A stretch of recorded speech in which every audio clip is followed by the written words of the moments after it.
En direct du studio, François-Xavier Noumont depuis Fige-Rousset. On se retrouve, madame, monsieur, dans la rubrique L'invité du soir. Et ce mardi 21 octobre 2025, je reçois en invité Antoine Adoukonou, qui est déjà sur ce plateau. Il est acteur politique. Bonsoir Antoine, bienvenue. Bonsoir. Le sujet qui va concentrer notre attention ce soir est un sujet d'actualité. On va parler de la question du parrainage.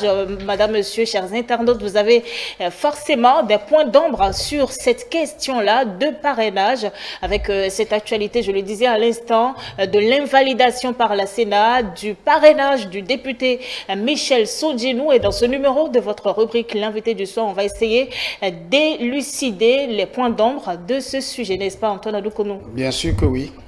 Exactement, et on va y aller, Antoine Adoukonou. On veut comprendre déjà d'entrée ce que vous pouvez dire par rapport au parrainage. Comment vous pouvez expliquer la question du parrainage à un citoyen lambda? Merci beaucoup. Évidemment, à un citoyen lambda, le parrainage, je lui dirais que c'est un mode de scrutin, c'est un choix politique qu'on fait pour dire que pour aller aux élections présidentielles en République du Bénin, il faut qu'il y ait des élus qui vous parrainent. Et dans le cas d'espèce, les élus, ce sont les maires ou les députés. Et il faut avoir un certain nombre. Précisément, si on doit rester dans le code de 2024, il faut avoir 28 parrains, c'est-à-dire provenant de 3/5 des circonscriptions électorales. Ça va être 15 circonscriptions. Donc, dès que vous désirez être candidat à l'élection présidentielle en République du Bénin, vous devez vous conformer à la loi. Ça veut dire que vous irez à la recherche de 28 parrains provenant de 3/5 des circonscriptions électorales, encore que dans le cadre actuel, la loi a évolué. Ce n'est plus n'importe quel candidat, il faut 3 qualités de candidat. Soit le candidat, il est désigné par votre parti, soit il est un membre de votre parti, soit, lorsqu'on se retrouve dans le cadre de l'accord de gouvernance, il doit être membre de l'un des partis signataires de l'accord. Voilà les 3 qualités de candidats qu'on peut prétendre et qui doivent réunir également 28 parrains provenant de 3/5 des circonscriptions électorales. Alors, il y a des années en arrière, ce n'était pas forcément le cas, mais les élections, on va dire, se déroulaient tant bien que mal. Et aujourd'hui, comment on peut expliquer le fait que le Bénin ait instauré ce système de parrainage? C'est une très belle question. Et cette question, elle mérite d'être posée, d'être mise en réflexion. Bien sûr. Moi, je donnerai tel que je comprends en tant qu'acteur politique. Et il y a d'autres opinions qui vont venir puisque la loi a appelé à évoluer. Lorsqu'on fait les lois, après on évalue le système, les faits politiques que ça génère et on voit est-ce qu'il faut avancer ou bien il faut laisser. Donc, soi-disant, moi je dirais pourquoi le Bénin a fait l'option du parrainage. Je vais répondre en disant que les lois que vous voyez, la constitution, tout ça là, évoluent avec le corps politique social de leur époque. Il n'y a pas une constitution, une loi qui soit isolée des acteurs politiques de ce moment. C'est pourquoi tout à l'heure vous avez bien fait de dire que par le passé, ce n'était pas le cas. On enregistrait une vingtaine de candidatures, trentaine voire quarantaine de candidatures. Parce que les lois en ce moment, la constitution en ce moment a permis que on ait autant de candidats pour aller aux élections présidentielles. D'accord? Ça veut dire que ceux qui sont les décideurs politiques en ce moment n'ont pas jugé utile, au regard d'un certain nombre de paramètres certainement, d'aller à peut-être une restriction du nombre. D'accord? Mais comme je vous l'ai dit, lorsque le corps politique change, lorsque d'autres acteurs politiques interviennent, dans le système, cela peut avoir des effets sur les lois qui sont prises en compte. Le président Talon n'était pas président de la République en 1990. D'accord? Il est devenu président en 2016. Et comme je l'ai dit, voilà un acteur politique majeur, président de la République, qui est rentré dans le corps politique. D'accord? Donc, il vient avec sa vision et il l'explique et les gens l'entourent et il décide. Donc, dans ce parcours, il peut arriver que les modes de scrutin, par exemple, changent. Et nous sommes là, ceux qui sont là avec le président Talon ont décidé, ont jugé utile qu'il faut désormais passer au parrainage. Donc ça, c'est du point de vue politique réel que je t'explique. Maintenant, venons-en au diagnostic. Nous avons, si je dis nous avons, la quasi-totalité de la classe politique est d'accord que pour une élection présidentielle pour environ 10 à 13 millions de Béninois, qu'on n'a pas besoin de 50 candidats, qu'on n'a pas besoin de 40 candidats, ou à l'arrivée, c'est peut-être 3 candidats qui sont au-dessus de 5%, et tout le reste, c'est 1%, 0%, et puis c'est comme si ça frise un peu la pagaille. Et pour mettre fin à ce désordre entre griffes, il faut chercher des moyens, parce que je vous ai dit tout à l'heure que c'est la loi qui a favorisé ce qu'on avait. Donc il faut agir sur la loi. Bon, ce que ceux qui sont les hommes politiques du moment ont décidé, c'est le parrainage qui va leur permettre certainement de restreindre le nombre de candidatures, de ne pas permettre les candidatures fantaisistes entre griffes, et de présenter donc des offres politiques subséquentes au peuple souverain pour en décider. Antoine Adoukonou, on va rappeler un angle de traitement de ce sujet, c'est justement la liberté du parrain, et donc on veut comprendre comment saisir concrètement le droit du parrainage dans le contexte politique béninois. Je pense que nous ne pouvons pas l'apprécier en dehors des tests qui créent le parrainage. Des jurisprudents de la Cour constitutionnelle également sur cette question, puisque on a eu des situations qui étaient intervenues et la Cour a été saisie pour se prononcer sur la liberté du parrain, du parrainage. Donc nous devons appréhender le fait à travers tous ces tests. Notamment, la Cour a rendu 2 décisions. Il y a une première décision, c'est la décision EP 21-016 du 17 février 2021. Dans cette décision, la conclusion que la Cour a tirée, c'est que le parrain est libre d'exercer le droit de parrainage attaché à son formulaire de parrainage. Il est libre. D'accord? Bien sûr, encadré par les lois. D'accord? Mais il est libre. Ça veut dire quoi? Lorsque je suis un parrain, si je veux parrainer un candidat, c'est de mon choix. Personne ne peut m'imposer un candidat, d'accord, dans le contexte où cette décision a été prise. C'est-à-dire que avant le code électoral de 2024. Parce que l'article 132 du code électoral a connu 2 formules. La première formule, c'est que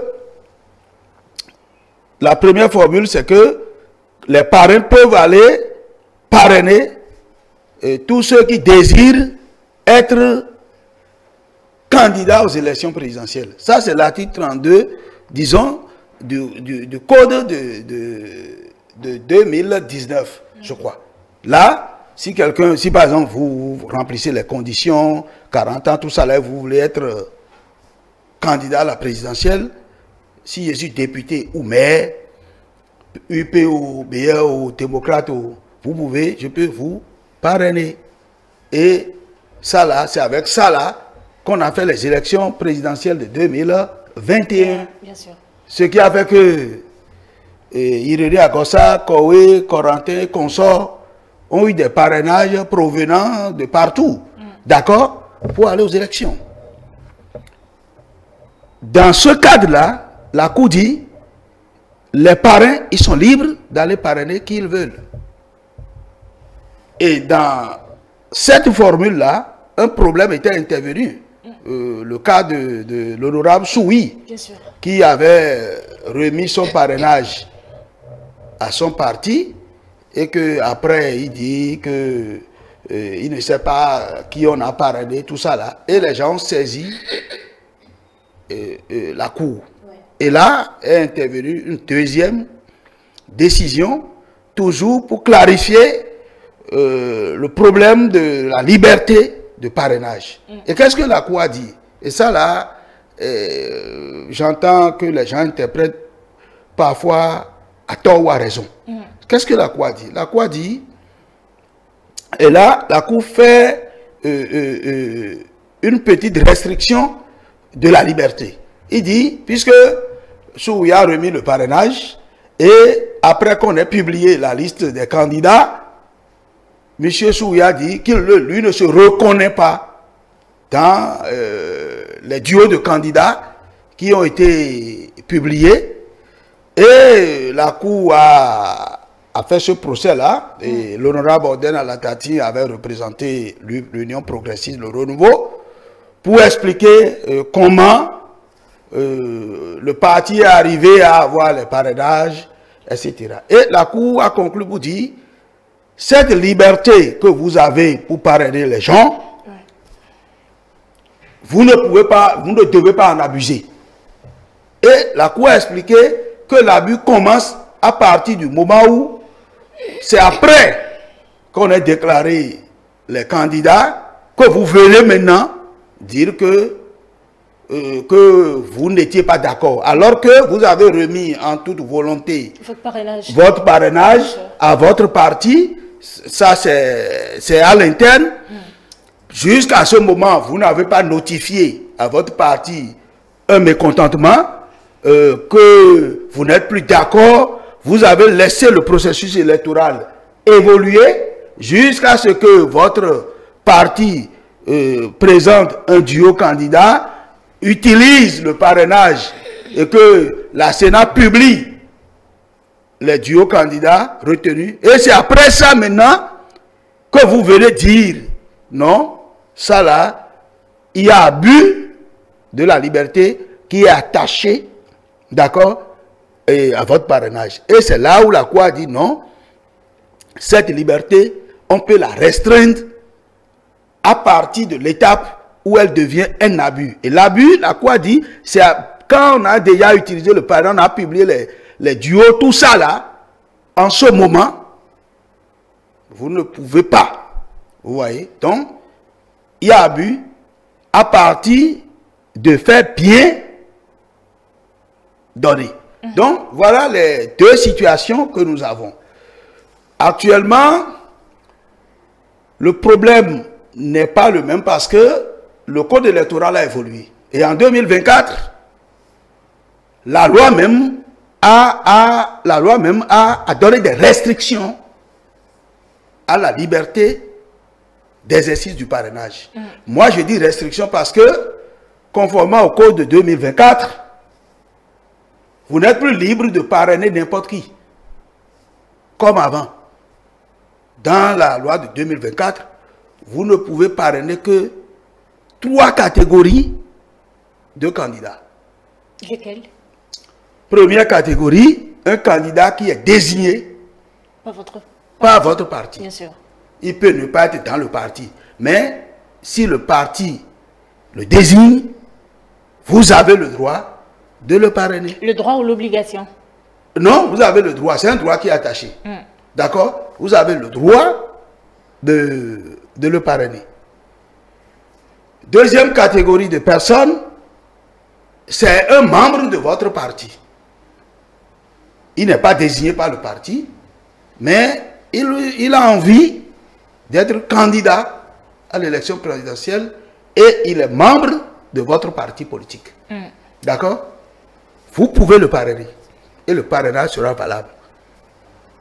Troisième catégorie, il n'est ni désigné par votre parti, ni membre de votre parti, mais votre parti est allé faire accord avec son parti politique qu'il a désigné de l'autre côté. Vous pouvez lui donner votre parrainage.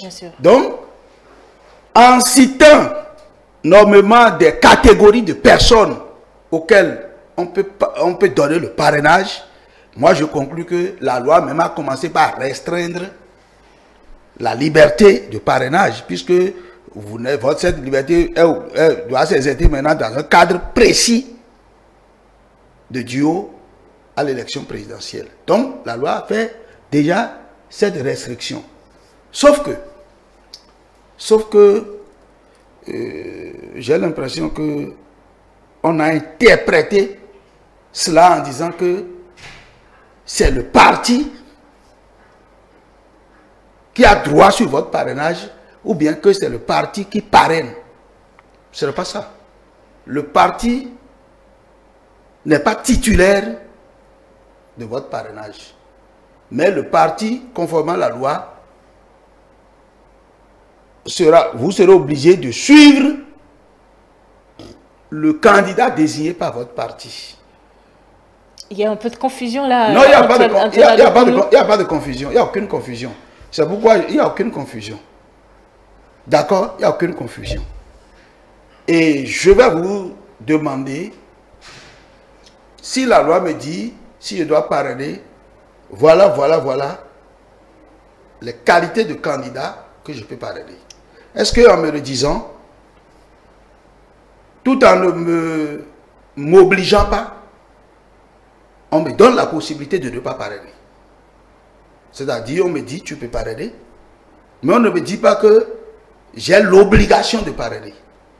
Dès que ce n'est pas une obligation, on me donne la possibilité alors de ne pas parrainer. Et je crois que dans la décision de la Cour n'a pas expressément précisé que le droit qui est attaché au parrainage peut ne pas être exercé par la volonté du parrain. La Cour ne l'a pas expressément précisé. Mais la décision du tribunal de première instance de Cotonou qui est intervenue dans le cas de l'affaire du député Michel Sodinou. Sodinou là. Bien sûr. Cette décision est venue clarifier l'horizon. Le juge a été clair que ce droit qui est attaché, on peut l'exercer ou non. Et cela a été confirmé par la Cour suprême. Ça veut dire que désormais, on sait que ce droit, on peut exercer ce droit comme on peut ne pas l'exercer, puisque le juge dit que le parrainage est nominatif, donc lié à la personne du parrain. C'est votre nom que porte le formulaire de parrainage. Donc, c'est votre volonté qui est en jeu. Vous pouvez aller parrainer comme vous pouvez ne pas parrainer. Maintenant, la polémique, à savoir que le juge judiciaire n'est pas concerné par les problèmes liés au parrainage parce que c'est la Cour constitutionnelle qui est chargée du contentieux électoral en matière législative et présidentielle.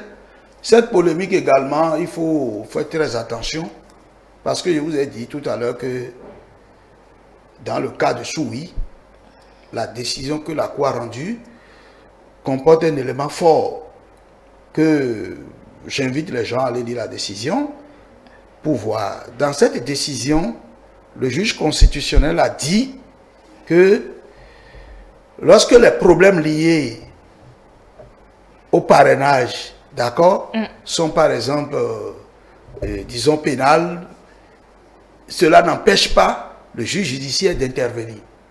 Lorsque, par exemple, quelqu'un va falsifier le parrainage de quelqu'un, par exemple,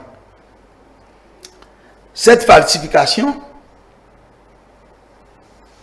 est là dans une matière pénale. Oui. D'accord?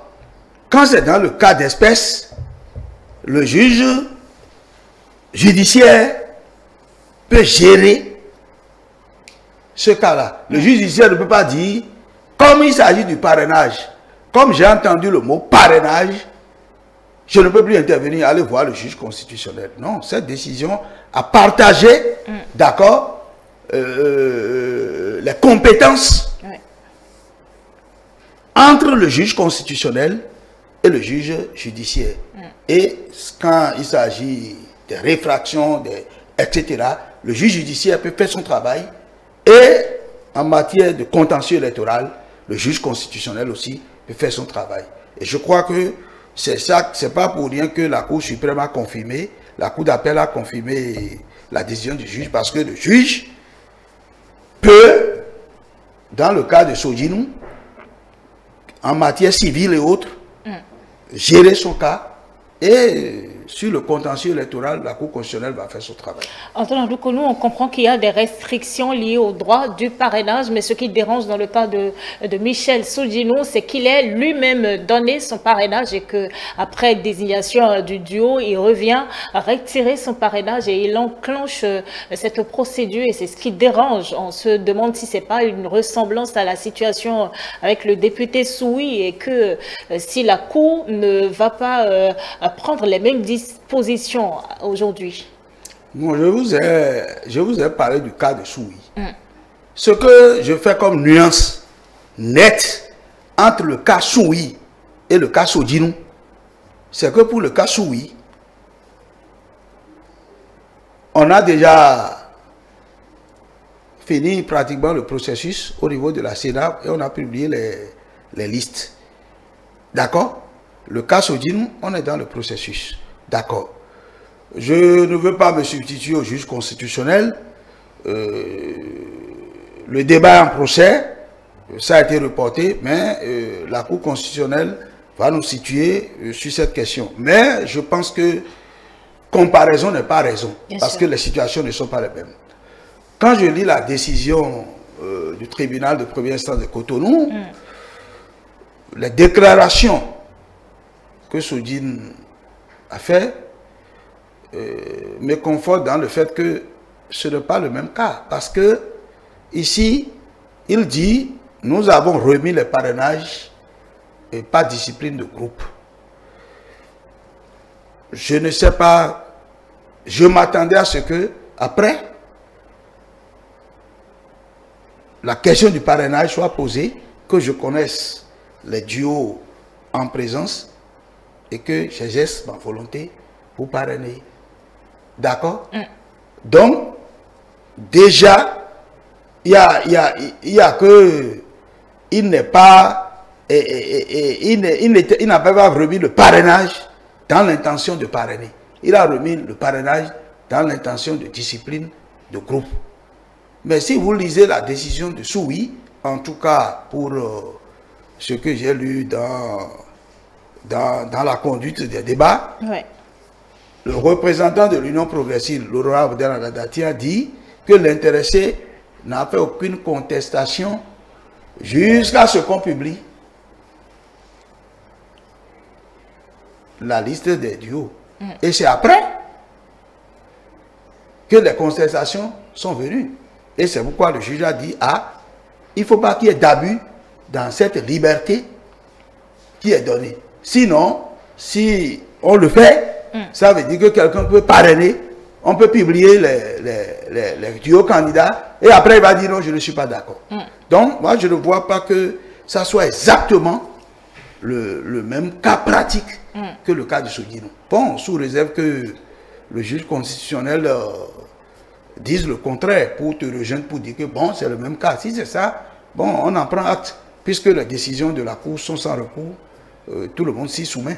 Bien sûr, et tout le monde va s'y soumettre. On attend jeudi justement, puisqu'il y a eu report de cette audience sur le dossier invalidation du parrainage du député Michel Sodjilou. Madame, monsieur, on va refermer ce numéro de votre rubrique L'invité du soir, mais votre émission 120 minutes Actu Soir se poursuit avec Abdias Sosoukwe. Merci Antoine Adoukonou d'être venu sur ce plateau avec nous.